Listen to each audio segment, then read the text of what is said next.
السلام علیکم۔ آج سورہ بقرہ کی آیت نمبر 249 سے انشاءاللہ ترجمہ اور تفسیر کا آغاز کرتے ہیں۔ تفسیر خزائن العرفان سے بیان کی جاتی ہے۔ ثواب جاریہ کے طور پر ویڈیو کو لائک اور شیئر کر دیں اور چینل کو سبسکرائب کر دیں تاکہ ہم مل کر قرآن پاک سیکھنے کی کوشش کر سکیں۔ اعوذ باللہ من الشیطان الرجیم، بسم اللہ الرحمن الرحیم۔ فَلَمَّا فَصَلَ طَالُوتُ بِالْجُنُودِ قَالَ إِنَّ اللَّهَ مُبْتَلِيكُم بِنَهَرٍ فَمَن شَرِبَ مِنْهُ فَلَيْسَ مِنِّي وَمَن لَّمْ يَطْعَمْهُ فَإِنَّهُ مِنِّي إِلَّا مَنِ اغْتَرَفَ غُرْفَةً بِيَدِهِ فَشَرِبُوا مِنْهُ إِلَّا قَلِيلًا مِّنْهُمْ فَلَمَّا جَاوَزَهُ هُوَ وَالَّذِينَ آمَنُوا مَعَهُ قالوا لا تقاتلن اليوم بجالوت وجنوده قال الذين يظنون أنهم ملاقو الله كم من فئة قليلة غلبت فئة كثيرة بإذن الله والله مع الصابرين.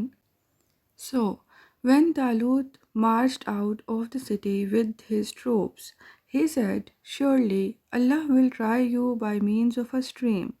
So he who drinks from it will not be of my companions, and he who does not drink it will be of my party.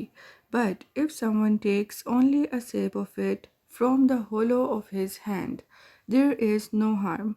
Yet they all drank of it except a few.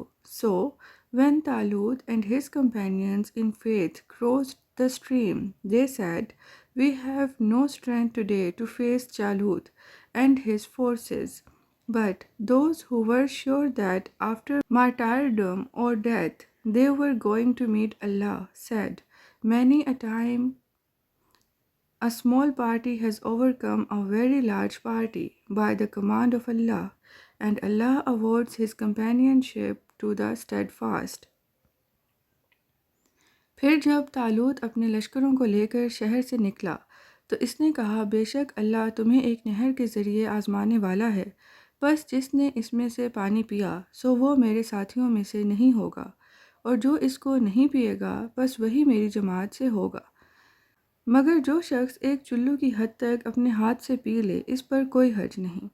سو ان میں سے چند لوگوں کے سوا باقی سب نے اس سے پانی پی لیا۔ بس جب طالوت اور ان کے ایمان والے ساتھی نہر کے پار چلے گئے تو کہنے لگے، آج ہم میں جالوت اور اس کے فوجیوں سے مقابلے کی طاقت نہیں۔ جو لوگ یہ یقین رکھتے تھے کہ وہ شہید ہو کر یا مرنے کے بعد اللہ سے ملاقات کا شرف پانے والے ہیں، کہنے لگے، کئی مرتبہ اللہ کے حکم سے تھوڑی سی جماعت خاصی بڑی جماعت پر غالب آ جاتی ہے، اور اللہ صبر کرنے والوں کو اپنی معیت سے نوازتا ہے۔ جب قافلہ بیت المقدس سے دشمن کی طرف روانہ ہوا، وہ وقت نہایت شدت کی گرمی کا تھا۔ لشکریوں نے طالوت سے اس کی شکایت کی اور پانی کے طلبگار ہوئے۔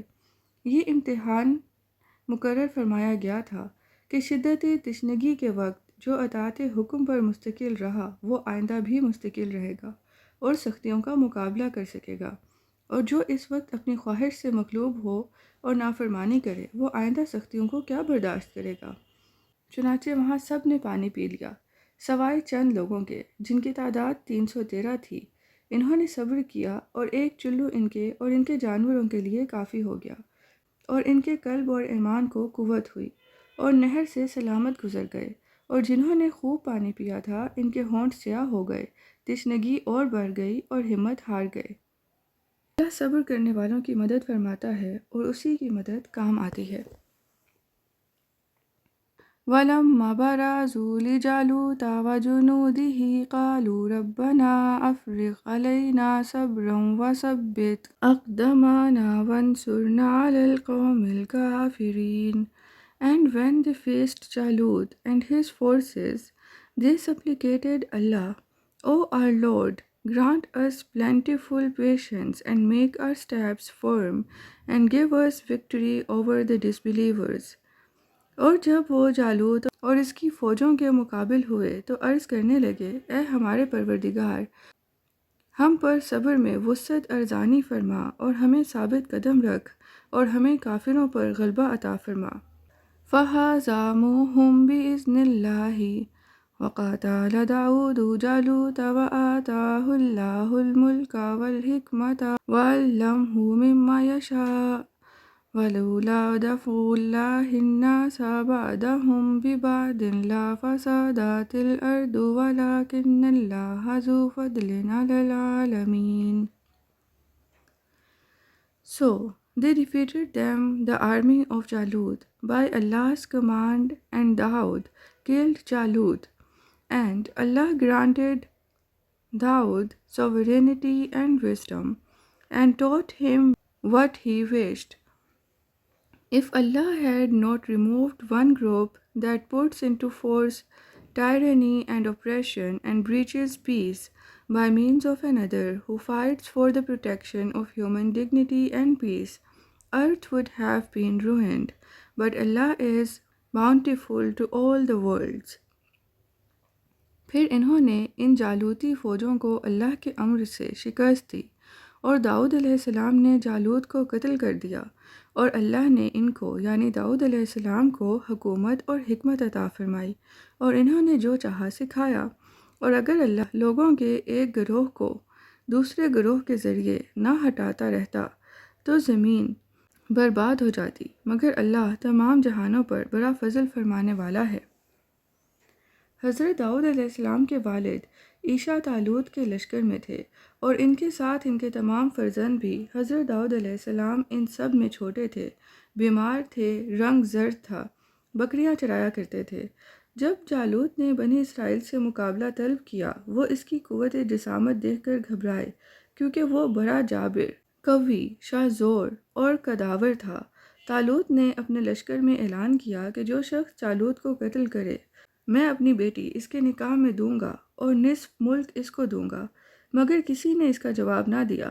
تو طالوت نے اپنے نبی حضرت شموئیل علیہ السلام سے عرض کیا کہ بارگاہ الہی میں دعا کریں۔ آپ نے دعا کی تو بتایا گیا کہ حضرت داؤد علیہ السلام جالوت کو قتل کریں گے۔ طالوت نے آپ سے عرض کیا کہ اگر آپ جالوت کو قتل کریں تو میں اپنی لڑکی آپ کے نکاح میں دوں اور نصف ملک پیش کروں۔ آپ نے قبول فرمایا اور جالوت کی طرف روانہ ہو گئے۔ صف قتال قائم ہوئی، اور حضرت داؤد علیہ السلام دست مبارک میں فلاخن لے کر مقابل ہوئے۔ جالوت کے دل میں آپ کو دیکھ کر دہشت پیدا ہوئی، مگر اس نے باتیں بہت متکبرانہ کیں اور آپ کو اپنی قوت سے مروب کرنا چاہا۔ آپ نے فلاخن میں پتھر رکھ کر مارا، وہ اس کی پیشانی کو توڑ کر پیچھے سے نکل گیا، اور جالوت مر کر گر گیا۔ حضرت داؤد علیہ السلام نے اس کو لا کر طالوت کے سامنے ڈال دیا۔ تمام بنی اسرائیل خوش ہوئے، اور طالوت نے حضرت داؤد علیہ السلام کو حسب وعدہ نصف ملک دیا اور اپنی بیٹی کا آپ کے ساتھ نکاح کر دیا۔ ایک مدت کے بعد طالوت نے وفات پائی۔ تمام ملک پر حضرت داؤد علیہ السلام کی سلطنت ہوئی۔ حکمت سے مراد نبوت ہے، اور اللہ تعالیٰ نے ان کو ذرہ بنانا اور جانوروں کا کلام سمجھنا سکھایا۔ اللہ تعالیٰ نیکوں کے صدقے میں دوسروں کی بلائیں بھی دفع فرماتا ہے۔ حضرت ابن عمر رضی اللہ تعالیٰ عنہ سے مروی ہے کہ رسول خدا صلی اللہ علیہ وآلہ وسلم نے فرمایا کہ اللہ تعالیٰ ایک صالح مسلمان کی برکت سے اس کے پڑوس کے 100 گھر والوں کی بلا دفع فرماتا ہے۔ سبحان اللہ، نیکوں کا قرب بھی فائدہ پہنچاتا ہے۔ تِلْکَ آیاتُ اللہ نتلوها علیک بالحق وَإِنَّکَ لَمِنَ الْمُرْسَلِينَ۔ These are Allah's verses, O beloved. We recite them to you with the truth, and indeed you are of the messengers. یہ اللہ کی آیتیں ہیں، ہم انہیں اے حبیب آپ پر سچائی کے ساتھ پڑھتے ہیں، اور بے شک آپ رسولوں میں سے ہیں۔ صدق اللہ العظیم۔